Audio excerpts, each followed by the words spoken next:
Guys, they're finally back. Yup, you know what I'm talking about. Partners make an extraordinary return in Paper Mario: The Origami King. Now, it isn't exactly what I expected when comparing my experiences with the first couple of games, but hey, I'm not here to complain. Each partner in today's ranking video was very crucial to the main story, and we should honestly acknowledge them for their hard work and total efforts. So, in today's video, we'll be discussing every partner in the Origami King, and then ranking them from worst to best. Before we begin, I just want to mention that I am not including Captain T-Ode or the Green Toads from the Club Island, just because I felt they were more fitting to be supporting characters rather than partners that actually follow you. Anyway, enough chatter, and let's focus on climbing that ladder.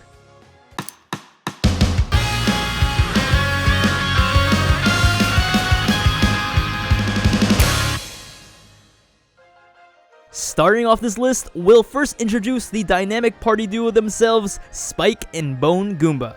Now, these guys just barely made the cut because honestly, we only got to see them for like 10 to 20 minutes max. However, their shared dialogue with that one shy guy with the sombrero, as well as their ability to fight alongside Mario at Autumn Mountain, was just enough to include these goons.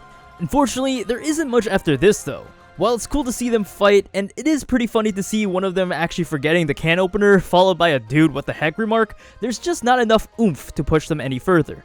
They are by far the most insignificant of the bunch, but while we gotta put our pals last in this list, I gotta admit, it would have been pretty awesome to see them as continuous partners throughout the main story, just cause we haven't seen them as active members yet in any Paper Mario game. Maybe one day. Up next, we have the courageous yet reckless son of the King Koopa himself, Bowser Jr. Jr. was a really cool addition to the Origami King, but I am extremely disappointed that he wasn't given a more prominent role in this installment. Sure, I had fun traveling through different parts of Shangri-La Spa to get him back to his former self, but with only just that in the game, it didn't allow me to personally establish a connection with him. Not to mention, it's not really necessary to battle with him since it becomes so late in this specific chapter or world. So there's no reason to really come back and have him battle since you are already able to continue progressing to Bowser's Fallen Castle. But, you know, overall, Bowser Jr. was great to have, but other than him being the one always needing help, he didn't serve much purpose and his desire to get revenge is pretty generic. Hopefully we can see him again in the next game and maybe he'll be more of a full-fledged partner or villain. Diving deeper into our list, we finally stumble across our fellow friend and funny man, the green lean machine Luigi. Now, y'all already know that Luigi is my boy, and he's basically my favorite character in the whole franchise, but sadly, he's gonna have to take the number 6 spot for a few number of reasons. You see him in different fragments of the game, but it's just in short bursts. And while these short bursts were pretty funny at times, especially with Luigi realizing he found the wrong key almost every time, but ended up being useful for that specific scenario in the game, there's just not enough towards his character development. And yes, it was awesome seeing him admit that he finally failed to get the right key at the last chapter of the game, even though we did find out it was in his cart exhaust the whole time. Like Bowser Jr., there's just not enough to make him feel more connected to the story. Fragments to me are just not enough to feel attached to a character, and I was so bummed to see Luigi, who can't even help Mario in battle. But like I mentioned with the last two characters, I hope we get to see Luigi again in the next series and maybe possibly working together, just like in the Mario and Luigi series. Seriously, the times Luigi followed you in this game, it actually gave me those vibes, and like seriously man, I can only dream that they'll do this again in the Paper Mario game. Entering our top 5 is our cowardice yet clumsy magical Koopa friend, Kamek. Now, this seems to be an unpopular pick, but I think Kamek deserves some credit here just because I felt like he was a mini dad figure in Chapter 4. I also appreciated the fact that he likes using logic to figure out solutions, and it was pretty hilarious that no one knew that it was him who accidentally pressed the wrong red button during their invasion, which caused the whole castle to fall in the Shangri Spa area. In addition, seeing him admit that he only has brains and is a complete coward to scenarios such as that one chain chomp chase scene says a lot about his personality. Kamek may look generic, but we got to know the guy, and I felt bad that he doesn't get enough credit for what he does.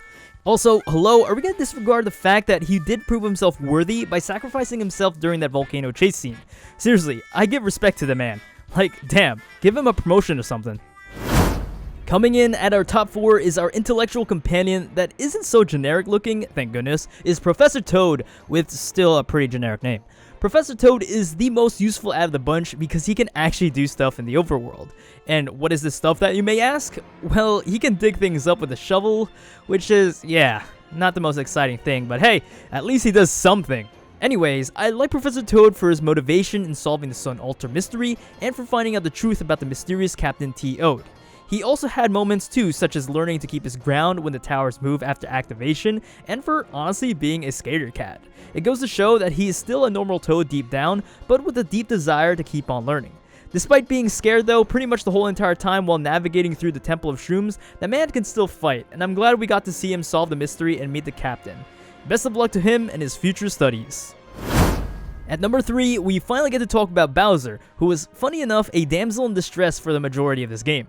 Bowser's dialogue this time around reminded me a lot of Super Mario RPG in the Super Nintendo, just because he had tendencies in becoming that dude that didn't want to admit he needs help and is an independent big boy. Of course, this is proven false when Mario had saved him twice in the Origami King. But despite not seeing Bowser for most of the game, he became quite useful even though he looked like a wet floor slime a majority of the time. His fire breath does a lot of damage, and we got to see another soft side of him. This was extremely apparent when he comforted Olivia before the gang decided to confront Ollie in the final segment of the game.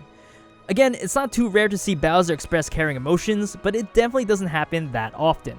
Normally we see him as an enemy or even a final boss in most games, but I'm glad we got to see Bowser step down and even help us during the final moments of the game.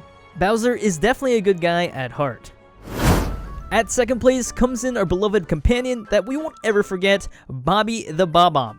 Bobby was a character I didn't appreciate at first. To me, he was just a lazy Bob-omb that always got himself in trouble.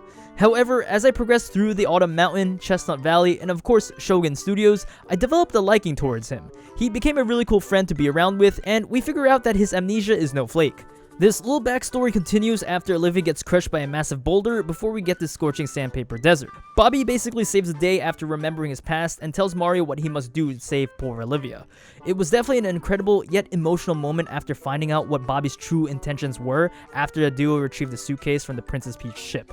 After my playthrough was over, I could not stop thinking about how courageous that Bob-omb was. It was definitely something that caught me off surprise, but I'm really glad we got to see a character like Bobby. And finally, our gold medalist belongs to none other than Mario's main companion, Olivia. Bobby and Olivia were pretty neck to neck in this ranking, but I gotta leave this slight lead to Olivia over here. If there was one word to describe this young girl in this game, it would be wholesome. She was pretty oblivious to many things, but she was honestly super adorable and kind throughout the story. Her motivation to stop her brother, her ability to get into character in certain scenarios such as in the hideout at Shogun Studios, and her moments of laughter at stupid things like Mario putting on that Goomba paper mache hat were all freaking wholesome. Not to mention, Olivia wasn't a pushy character. She was definitely considerate, and you can honestly tell that she just wants everyone to be happy and enjoy life to the fullest. In the end though, she had to sacrifice herself in order to keep the Origami from taking over the Mushroom Kingdom, which was also a very sad ending for her, and her efforts won't be ever forgotten just like Bobby's. So, to conclude, Olivia takes the number 1 spot because to me, she felt the most human and is the most fun and interesting character to be around with in Paper Mario the Origami King. So my Jigsaw fam, there you have it. All the significant partners in Paper Mario the Origami King ranked from worst to best. I hope you guys enjoyed today's ranking video, and if you did, be sure to drop a like and subscribe for more content like this. As of always, I love you all, and more Paper Mario Origami King ranking videos coming soon. Thank you guys again for watching, and I'll see you guys in the next one. Deuces, my duders.